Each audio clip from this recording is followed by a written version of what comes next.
lailam minal masjidil haram ilal masjidil aqsa ila akhiril ayat. Angkat ya, nanti kakak kasih aja. Mau dia? Mau. Atau mungkin ustazah yang dinamakan Amul Husni. Apa namanya? Amul Husni. Apa itu Amul Husni? Artinya tahun kesedihan. Nabi sedih, teman-teman. Kenapa Nabi sedih? Nabi kehilangan istrinya Siti Khadijah. Nabi kehilangan istrinya Siti Khadijah.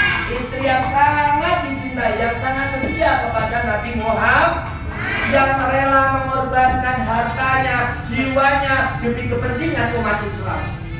Semoga ustaz-ustazah di sini, teman-teman di sini yang sudah rela mengorbankan harta, waktu dan tenaganya untuk bisa hadir di sini, untuk bisa terus ngaji di sini, Allah ganti dengan surga. Amin. Allahumma amin ya mujibah. Itu yang pertama. Yang kedua juga tidak kalah menyedihkan. Yaitu apa? Nabi kehilangan pamannya yang bernama Abu Thalib. Kalian tahu, ketika Nabi menyebarkan agama Islam, orang-orang selalu mengganggu Nabi.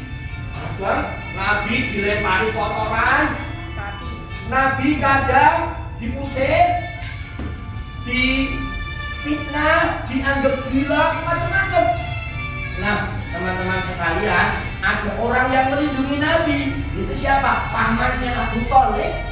Tapi sayangnya tahun itu juga pamannya meninggal. 2 orang meninggal, orang yang dicintai Nabi Muhammad. Yang bikin menyedihkan lagi, teman-teman, ini penting nih.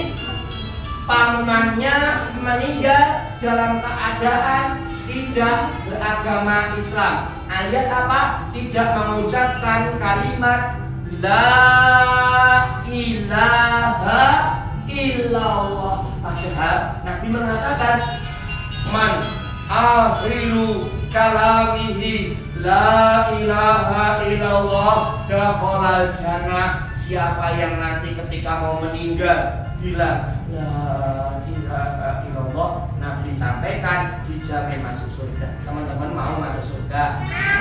Mau ketika nanti mau meninggal mengucapkan la ilaha illallah? Mau? Caranya bagaimana? Caranya adalah sewaktu kita hidup selalu kerjakan semua perintah Allah, semua larangan Allah harus dihindari, nggak boleh dikerja, nggak boleh dikerja. Nomor satu, anteng-antengan. 2 orang yang meninggal. Yang ketiga, yang bikin Nabi sedih apa, teman-teman? Nah ini, ketika Nabi berdakwah di Thaif, suatu lembah, ya, di sana Nabi berharap ada orang-orang bisa masuk Islam. Tapi ternyata ketika Nabi sampai ke Thaif, orang-orang sama, menghina Nabi, mengejek Nabi, mengusir Nabi. Nabi ngomong tidak dengerin, bahkan Nabi dilempari batu, teman-teman, sama orang-orang di sana. Bisa jadi Nabi saat itu sampai berdarah. Kasihan gak teman-teman Nabi Muhammad? Kira-kira Nabi Muhammad kalau dilempari batu balas gak ya? Kenapa? Nabi Muhammad punya sifat kasih sayang. Allah Maha Penyayang, sayangnya tak terbilang. Allah Maha Pengasih, tak pernah pilih kasih. Allah yang Maha Tahu tanpa diberitahu. Allah semuanya. Allah la ilaha illallah. Inilah sifat Nabi Muhammad, idola kita Nabi Muhammad Sallallahu Alaihi Wasallam. Disakiti tidak membalas menyakiti, justru disakiti Nabi malah mendoakan. Tahu nggak? Ketika Nabi diusir, datang malaikat penjaga gunung. Ngomong ke Nabi Muhammad, wahai Rasulullah, aku melihat engkau dihina, engkau diusir oleh orang-orang Taif di sana. Aku sangat kasihan kepada engkau, wahai Nabi Muhammad. Kalau engkau mengizinkan, akan aku benturkan kedua gunung kepada orang-orang Taif seperti ini, sehingga orang-orang Taif biar meninggal semuanya. Nabi Muhammad ditawari seperti itu, mau nggak? Enggak mau. Karena apa? Nabi Muhammad yakin insya Allah mereka akan jadi orang-orang yang soleh, orang-orang yang taat.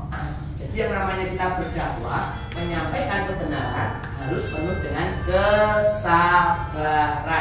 Siapa yang ingin jadi anak yang punya sifat sabar, punya sifat kasih sayang, mau menyebarkan agama Islam, pengen jadi penghafal Al-Quran, Masya Allah, tentang dulu dong.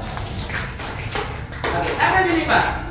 Jadi ketiga hal inilah yang membuat Nabi Muhammad bersedih teman-teman, sehingga Nabi Muhammad akan dihibur sama Allah.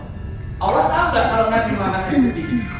Tahu. Kira-kira ketika Nabi Muhammad sedih, Allah tahu atau tidak? Tahu. Ya pasti tahu lah. Allah Maha mengetahui isi hati manusia. Lalu pada malam yang sangat cerah, Nabi Muhammad dibangunkan pada malam hari lewat malaikat Jibril. Kemudian hatinya dibersihkan oleh Allah Subhanahu wa taala. Kemudian Nabi disuruh menaiki yang namanya buraq. Apa namanya? Semacam hewan mirip kuda, bersayap tapi tidak sekecil keledai, ya. Teman-teman sekalian, keledai apa keledai? Lalu teman-teman, Nabi Muhammad pun menaiki buraq. Nabi Muhammad diajak jalan-jalan sama Allah. Dari mana? Masjidil Haram yang ada di Mekah menuju ke mana? Masjidil Aqsa. Masjidil Aqsa yang ada di negara mana? Palestina. Palestina. Teman-teman tahu kan? Palestina sampai hari ini masih dijajah, sudah tahu? Masih dijajah, sudah tahu belum? Sudah. Tahu ya? Tanah mereka diambil, rumah mereka diambil, orang tua mereka dibunuh. Teman-teman sekalian yang dirahmati Allah Subhanahu wa taala, kita bersyukur masih punya rumah, masih punya tanah, masih punya mainan, masih punya orang tua. Mereka anak-anak di sana sebagian udah gak punya ayah ibunya. Bahkan ketika di musim dingin, Masya Allah, teman-teman tahu nggak? Mereka tinggal di tenda, kena air hujan, airnya masuk, dinginnya kayak di lemari es, dingin sekali. Maka teman-teman sekalian yang dirahmati Allah Subhanahu wa taala, yuk kita banyak-banyak bersyukur sama Allah ya. Kita berada di negara yang aman, makmur. Lalu tugas kita bagaimana Kak Cek? Kepada mereka kita doakan. Yang kedua membantu seikhlasnya, ya toh? Kita donasikan. Ustaz Ustazah, ini saya biasanya ini sama Aman Palestina. Tahu Aman Palestina? Nah, tahu ya, sebagai lembaga itu yang diambil pemerintah biasanya apa namanya ngumpulin untuk Palestina. Ya,